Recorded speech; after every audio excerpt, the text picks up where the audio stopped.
पीले दांत वाली बहू। रंजना कभी ब्रश नहीं करती थी। उसे कितनी बार उसके माँ बाप ने डांटा, लेकिन उसका कोई असर उस पर होता ही नहीं था, जिस कारण से उसके दांत पीले पीले हो जाते हैं। शादी के बाद। अरे बहू, वैसे तो तुझ में कोई कमी नहीं है, पर तेरे दांत इतने पीले कैसे हैं बेटा? कैसे मतलब? कोई सर्जरी थोड़ी ना कराइए। वो तो क्या नाम, मैं ब्रश नहीं करती थी तो पीले हो गए। अब क्या करूं? आप कहें तो लाल करवा लूं या फिर काले? यार ये क्या है, क्यों माँ से लड़ रही हो? लड़ रही हूँ? अरे मैं लड़ रही हूँ या ये बोल रही है कि दांत पीले हैं, पीले। अरे तपस्या थोड़ी ना की है इन्हें पीले करने के लिए। बकायदा ब्रश नहीं किया है 20 साल तक, तब जाकर। छी, कैसी बात कर रही हो? ये उस वक्त तो पीले नहीं थे जब हम लोग तुम्हें देखने आए थे।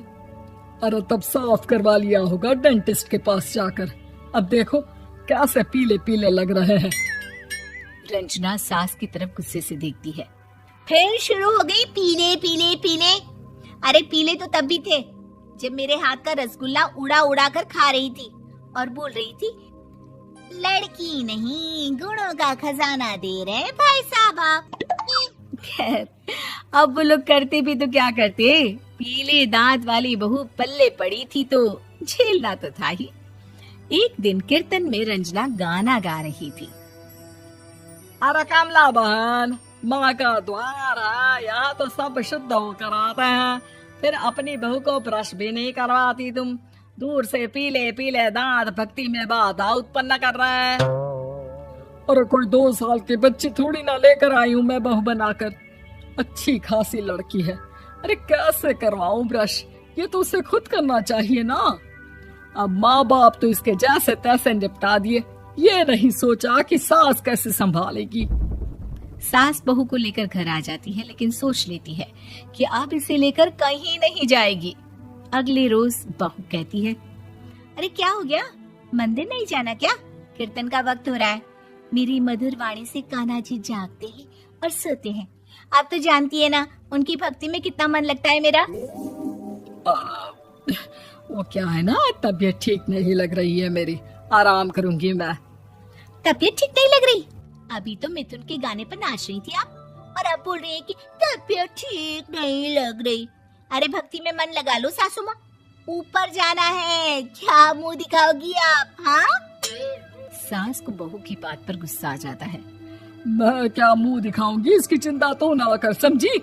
अपने मुंह की चिंता कर, जो ये पीले पीले दांत लेकर हर जगह पहुंच जाती है। पता है लोग कितना मजाक बनाते हैं। ना जी ना, मैं नहीं जाना कहीं तेरे साथ। तो ये बात है, कोई ना, मत जाओ, मैं अपने कमरे में ही बैठकर भक्ति कर लूंगी।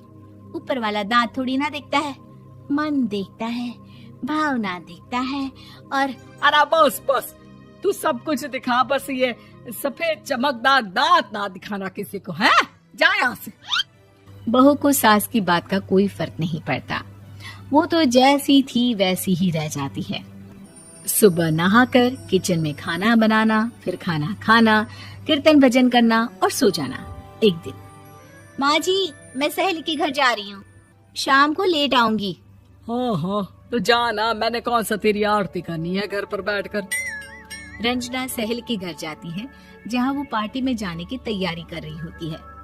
अरे शिखा, कहाँ जाने की तैयारी कर रही है? मैं गलत वक्त पर आ गई क्या? अरे नहीं यार, उल्टा सही वक्त पर आई है। मैंने ये साड़ी और ज्वेलरी निकाली है यार, शाम को इनके ऑफिस की एक पार्टी में जाना है।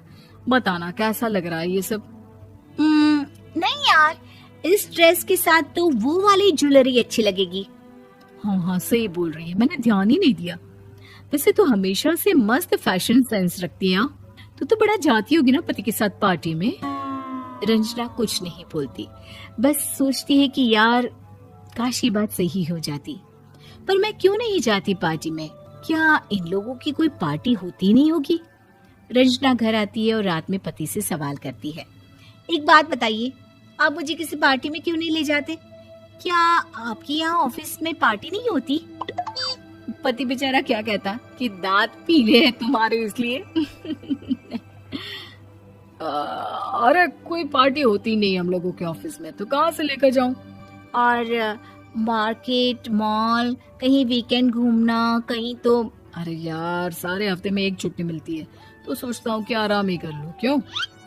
रंजना मन मार के रह जाती है। पहले कभी सास के साथ मंदिर जाया करती थी, लेकिन वो भी सास ने ले जाना बंद कर दिया। घर बैठी बैठी रंजना बोर हो जाती है। तभी उसे आइडिया आता है और वो मायके जाने का सोचती है। सासू माँ, 2 दिनों के लिए मम्मी के घर जा रही हूँ। अच्छा अच्छा, ठीक है, आराम से जा। और हाँ, माँ से कुछ अच्छी आदत सीख कर आना कि कैसे शरीर के हर भाग की तरह दांतों की सफाई भी जरूरी होती है, समझी? शुरू हो गई ना आप। वो लोग आपकी तरह नहीं है कि छोटी छोटी बात का बतंगड़ बना दे। उन लोगों के लिए मैं मायने रखती हूँ, ना कि मेरे पीले पीले दांत। रंजना माँ को बिना बताए उन लोगों को सरप्राइज देती है, लेकिन जैसे ही वो दरवाजे पर पहुंचती है, अंदर देखती है कि घर वाले कहीं जा रहे होते हैं। अब माँ, काश रंजना दीदी के दांतों वाली प्रॉब्लम नहीं होती, तो वो भी हम लोगों के साथ चलती ना बुआ जी की बेटी की शादी में। हाँ बेटा, लेकिन अब उसे कौन समझाए कि उसको उसके पीले दांत नहीं दिखते, लेकिन उसके आसपास के लोगों को कितना एम्बैरेसिंग फील कराते हैं। मुझे तो कितनी बार उसके स्कूल की टीचर ने शिकायत की कि उसके साथ कोई लड़की बैठना भी नहीं चाहती, और ना ही कॉलेज में कोई उससे बात करना चाहता था। लेकिन पता नहीं क्यों उसे ये बात समझ में ही नहीं आती। कोई कमी नहीं है उस लड़की में, बस यही कि दांत पीले हैं। वो तो भला हो जीजा जी और उनकी माँ का, जो दीदी को जैसी है वैसे ही रखा हुआ है। रंजना को अपने घर वालों की बात सुनकर बहुत दुख होता है। वो सोचती है कि वो क्या करे, लेकिन फिर वो सीधा डेंटिस्ट के पास जाती है, अपने दांत चमकाती है और कसम खाती है कि वो रोज ब्रश करेगी। अरे क्या हो गया? तुम तो 2 दिनों के लिए गई थी ना। पर कोई ना, अच्छा है, चलो आ गई तो। रंजना सास के सामने आकर खड़ी हो जाती है और पूरी स्माइल करती है, उसके चमकदार दांतों को दिखाती हुई। हैं? चले मंदिर।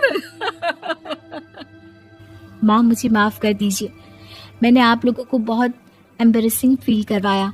मैं आज से रोज ब्रश करूंगी।